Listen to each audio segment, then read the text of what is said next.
So I thought I'd just start off really by just making that statement that it's obvious that we want to work with everyone in the fight against racism as broadly as possible, everyone who wants to join in the fight against racism. It's really important that we are working with those people together. But that being said, I do think that it's important that we have an analysis of the different arguments and the different terms that we might come across. And so I'm going to start off by talking a little bit about white supremacy and the way that it's arisen more recently, again, as a term to describe everyday racism. And this has really arisen out of critical race theory and critical legal theory in the 80s as a response to this idea that the law was colourblind in terms of legal equality and that neutrality of the law, which people felt only dealt with very obvious, overt racism, but not the more insidious racism, everyday racism, and institutional racism, which still exists. And they argued that this claim of legal neutrality was actually a camouflage for the self-interested elite. But they didn't identify who that self-interested elite were. They didn't identify them as the capitalist class and tended to talk about them as though this is all white people are the self-interested elite who use this camouflage of legal neutrality. And I think that there's really a number of reasons why the use of white supremacy to describe all racism is unhelpful. And I'm going to try and outline a few of them. I might not be able to go into an awful lot of depth and detail because it's quite a large topic to talk about white supremacy and privilege theory, and I don't have all the time in the world. But hopefully these arguments are going to get drawn out during the discussion as well. So I first just want to clarify really what the term white supremacy means and what the difference is between the term white supremacy and racism. So white supremacy is the belief that the white race is inherently superior to other so-called races. And it's historically been linked and used to describe far-right groups, fascist groups, such as the KKK, the National Front, who overtly promote these beliefs, this idea of the master race who are better than other races, that this is something biological, that this is something inherent, that white people are placed in a hierarchy above people from other races. And there, of course, have been white supremacist systems in the past. You could think about Jim Crow laws in Southern America, where they, had laws, and white supremacy was enshrined in those laws of, black people being inferior to white people, such as black people not being able to drink out of the same water fountains as white people, black people having to step off of the pavement onto the road if a white person wanted to pass in the street. All these things that were enshrined in the laws that specifically said that white people are better than black people and that black people have to know their place and that their place is at the bottom. You can think about apartheid South Africa, where again, enshrined in the laws that white people are better than black people, that black people or coloureds can't move towns without having permission to do so.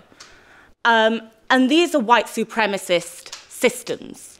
And I'm going to argue that actually today we do live in a racist society, and I think that Brian has already really brought that out. We absolutely live in a racist society with, institutional racism that is rife within, the education system, the housing system, the police. We do have a racist state, but it is not enshrined in the law in the same way that it was in Jim Crow laws in the South of America or in apartheid South Africa. And that actually racism is something that is different to white supremacy. It has to be to encompass all the different forms of racism that we do see and that people experience today. And so racism is the systematic oppression of a group of people based on a defining characteristic, be that real or perceived, such as skin colour, or, as we're seeing more commonly today, actually religion. And I think that already these two meanings of what white supremacy and racism are start to make evident some of the problems with using white supremacy as your basic term to describe everyday racism. I mean, firstly, it doesn't explain racism that is not white people being racist to other not white people. And people have touched on that in the first session this morning, the idea that Islamophobia and anti-migrant racism and those ideas that are promoted from above, promoted currently by the mainstream media so much and politicians, that it's not restricted to white people in society, that it's not restricted to white people, that they can be influenced by these ideas, and that people from other oppressed groups can be influenced by ideas. I, like Vivek, am from Tottenham, where actually you can have meetings with people and discussions with black people in the street, people whose parents came over in the Windrush, who actually can argue that EU migrants shouldn't be coming over here, taking our jobs, taking our housing. And that actually is racism. And I think we need to be very clear that that is racist. And to just ascribe to the term white supremacy doesn't take into account the changing nature of racism in this way, and that racism isn't something that only white people can be influenced by. And secondly, it doesn't include those types of racism at all that are based on religion or migrant status. It focuses very much on that idea of race as something that is your skin colour, and that you are defined by your skin colour, and therefore white people, black people, brown people, etc. But it doesn't talk about the idea of Islamophobia. It doesn't talk about the idea of migrants and racism against migrants, or in fact racism against people who are white, such as Irish people, which Brian touched upon earlier, that Mark identified as actually one of the oldest forms of racism in Britain. And white supremacy doesn't adequately explain these types of racism. And therefore, I don't think it's adequate to use white supremacy just as a term to describe racism. I think it's something that's more specific than just everyday racism. Thirdly, I think it's a term, as I've said, that's associated mostly with fascist groups. And because of this, to use white supremacy as your definition of racism in the everyday and against every racist that you meet, starts to blur those lines between fascism and racism. And I think that it's incredibly important that we continue to differentiate between hardcore fascists and people who are influenced by racist ideas, because you respond to these people very differently. When people are influenced by racist ideas, we argue with them. We have those arguments, whether that be personal, whether that be on a platform in front of others. It's incredibly important that we are having those arguments again and again. We don't take the same approach to fascist groups. We don't take the approach that we're going to have a friendly chat with a fascist about why their ideas are wrong. We don't say, let's share a platform and have the debate. We know platform fascists. We shut down their meetings. We don't give them that right, the same way that they don't want to give us that right to have freedom of speech. And so to blur those lines between fascism and racism is actually quite dangerous, because it starts to blur the way in which you respond and the distinct ways in which you respond to fascism and how you deal with the and how you deal with your approach to anti-fascism. Fourthly, it doesn't understand the intrinsic relationship between capitalism and racism. And Ant's doing a meeting currently that will very much deal with that, with the roots of racism in the transatlantic slave trade, and that idea that actually capitalism is built on racism and continues to thrive because of racism, and that actually racism comes out of that building of capitalism. It was used as a justification for the slave trade on which capitalism and modern-day capitalism is built. And therefore, racism and capitalism are intrinsically linked. Capitalism keeps finding ways of renewing racism, of adapting racism to suit its needs. And to not recognize that has implications, strong implications, for how you deal with the fight against racism. And lastly, I'm going to go into that in slightly more detail later, but I want to be able to move on to privilege theory to get to some of the more detailed arguments. So lastly, on white supremacy, it lumps all white people together as though they are one homogenous block of people. It ignores class differences, and it suggests, much like privilege theory, that all white people benefit from this supremacy or privilege, that there's a material benefit that they get out of this, and therefore that they have some sort of interest in maintaining racism, in maintaining the status quo. And that, of course, again, has implications for how you organise the fight against racism. Can white people be a part of the fight against racism if they benefit from it in some way? Does that not mean then actually that you need to have only black people involved in the fight against racism? What can white people do? Or do you just need some enlightened white people who see the moral wrong of racism in order to get involved? And I'm going to argue that actually it's not in the interest of white people, in working class white people, to maintain the status quo and the fight against racism.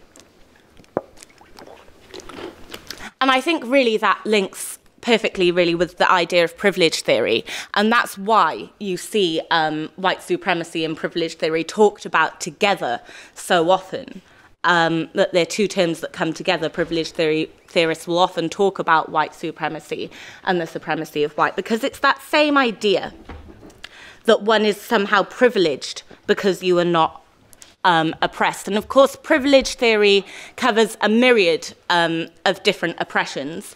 I'm going to focus today on racism and racial oppression, because that's what our day school is about. And in that context, privilege theory says that to not experience racism is a privilege. It's a privilege that people often don't realise that they have, but it is a privilege. It's a comparison, really, between an oppressed group and a group that's not oppressed. And it says that because you don't experience racism, or whichever form of oppression you're talking about, then you are in some way privileged compared to a person who does. I take exception to the use of the term privilege being used in this way, because actually I don't think it's a privilege to not experience racism. That's a basic right that we all deserve. Privilege means a special right granted to a specific group of people because of, it's just given to them for no good reason. Not experiencing racism, not experiencing oppression should be a fundamental right that we all have and that we should all expect. And to describe it as a privilege actually takes that idea of a basic right away from us. It says that it's a privilege that you should be granted, not actually a basic right that people should fight for. I also think that it's a very upside down way of looking at things, because it takes the onus away from the oppressed group. It takes the onus away from people who are experiencing racism and who are experiencing oppression, and it puts the focus on those who don't. And it doesn't offer a solution. So this is because it focuses on the individual in isolation. And there's this idea that the solution is that that individual needs to then go away and check their privilege, meaning that they have to recognize that they have this privilege in comparison to someone who does experience racism or oppression. That they recognize that they have white privilege or male privilege. But then it neglects to offer anything else for that person to then do about this. So what do? You recognize that you have this privilege, you can't get rid of it, You're going to remain white. You're going to remain, male in the eyes of society. What are you going to do about this? And that's not really offering a solution. And so it's very inward-looking, and it doesn't offer a practical outcome or any sort of agency to either the privileged or to the oppressed, short of going around trying to convince other people that they have some sort of privilege. And often those people that you're talking to about the privilege that they have are those who are already sympathetic with the fight against racism. So it's not actually having arguments with people who are sympathetic to racist ideas and convincing them of why their ideas are wrong. It tends to be actually talking to people who are already involved in the movement against racism and telling them that they need to think more about the privilege that they have. I don't actually think that that's incredibly helpful in offering a way to get rid of racism and to get rid of the oppression that we face. Because even if you went around and you tried to convince every person in Britain of the different privileges that they might have, be that white privilege, be that male privilege, be that cis privilege, whichever privilege, and you will always be able to find a privilege that someone has, even if you went round convincing every person of the privilege that they have, and I'm going to ignore the impracticalities of that, because obviously there are several, you're still not going to change the system. You're still not going to change the inherent racism in society. And you're not going to change the system that perpetuates that racism and renews it, and the structures in which racism is built into, such as the police, the border controls.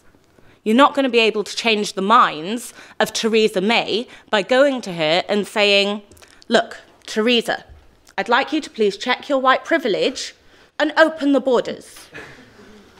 Unfortunately, that's not actually a strategy that's going to work and that is going to change the material outcome on the ground for migrants stuck in Calais.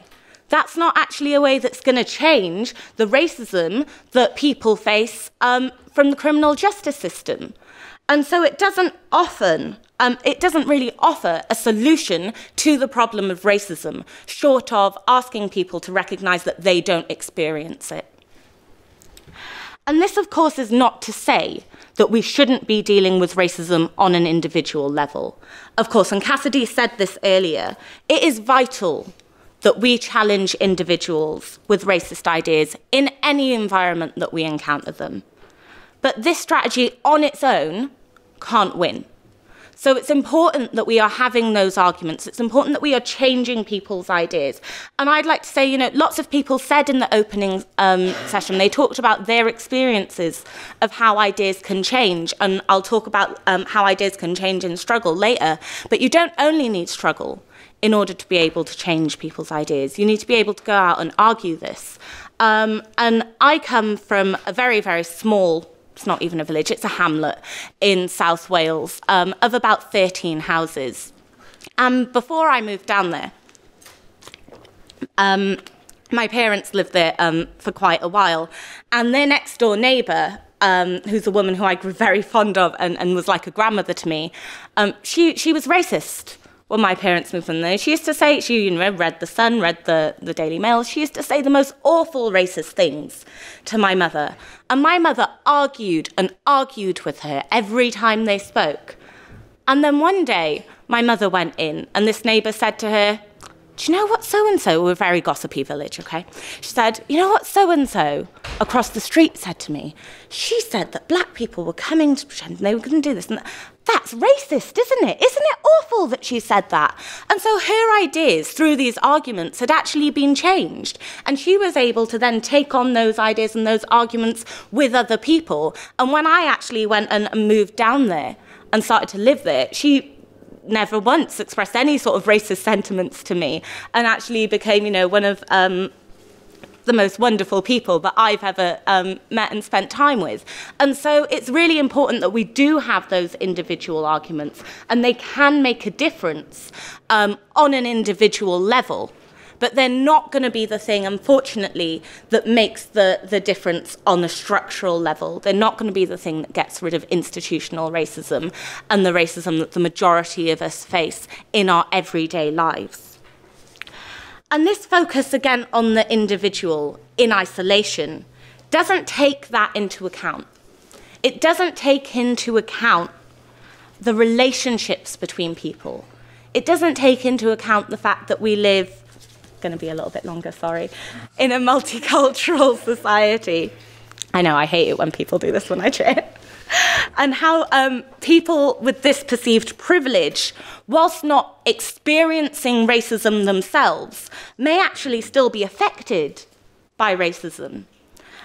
And I think just an example of that would be white parents of black or mixed race children who worry about their children's safety, who worry about what's going to happen when their children are on the streets and encounter the police, who may have a black partner who can't get a job because they have an African name, and who are still affected by this systematic racism, by institutional racism, by the racism that their loved ones face, without actually experiencing it themselves. And these are people who, you know, would be staunch anti-racists themselves. And I don't think that the idea of privilege theory or white supremacy actually takes the fact that we live in a multicultural society into account in the way that it should.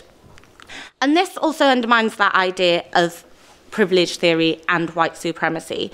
The main idea in it, it undermines that all white people somehow benefit from oppression and therefore don't have a material interest in changing it, which isn't true. And it's absolutely in the interest of the white working class to fight against racism, because the way in which racism is used today is as a tool to divide people, to stop people from coming together, to stop people from using their power in order to change society. And this is exemplified, I'm not going to repeat the quotation that Brian gave us earlier about Marx explaining how this worked with the English and the Irish proletariat in the 1800s. But I am going to talk about a study that was done in America on wages and working conditions in northern and southern states.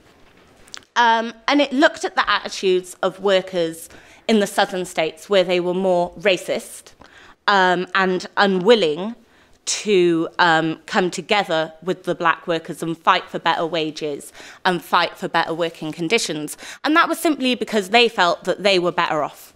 They were in this position of superiority. They got paid more than the black workers. They had better conditions than the black workers. And so they were fine. They didn't need to unite, in their eyes, with black workers in order to get better conditions for everyone. However, when they were compared with workers in the north, black and white workers in the north, actually they had worse working conditions and their wages were lower than some of the black workers in the north. Because in the north, they were able to overcome these racist ideas, and they were able to fight together, black workers and white workers, to ensure that there were better working conditions and wages for everyone. And so they were able to raise everybody's material conditions. And obviously, I'm not claiming that the northern states were just magically free of racism and that this just happened because white workers in the north were better than white workers in the south. Obviously, you have to have people actively arguing against racism, but it also shows how racist ideas can change during struggle. How actually when you have to stand next to someone and work with them in order to better your own conditions, you start to see that they're not your enemies, that actually the enemy is the boss. The enemy is the boss who wants to keep you all down, not the person who stood with you, fighting for you to have better working conditions and wages. And so those ideas, those racist ideas, those homophobic ideas, those sexist ideas, start to break down in that struggle. it's not always automatic. It's not always something that just happens without anyone doing anything. There needs to be people there who are carrying those arguments. And that's what our job is to go into the movement and to carry these arguments and to fight against racism and to ensure actually that those ideas are melting away and that people are coming together to fight for their best interest. But it does show us, and I think that it does exemplify actually how white working class people absolutely have an interest in fighting against racism and that they need to be a part of the struggle to overcome the divisions that are sown amongst us so that we can fight for a better world for everyone. And just to sum up, the reason why I think it's important to engage with and to have a critical analysis of these ideas in the movement is because understanding racism and oppression is absolutely key to fighting it. It's not just about sitting around and having a discussion about it in this room. It's key to being able to go out and carry these arguments. And it's key to having a strategy that is going to work and is going to actually change the world. And that strategy is the strategy that's in the interest of the working class as a whole. It's in the interest of black workers in order to help get rid of racism for good. It's in the interest of white workers in order to better their conditions. Because in order to eradicate racism, you must destroy its roots in the capitalist system. You are not going to get rid of it in any other way. And so we need to make sure that we continue to be at the forefront of fighting racism everywhere we see it, but that we are also arguing within the movement for a strategy that we know will get rid of racism for good.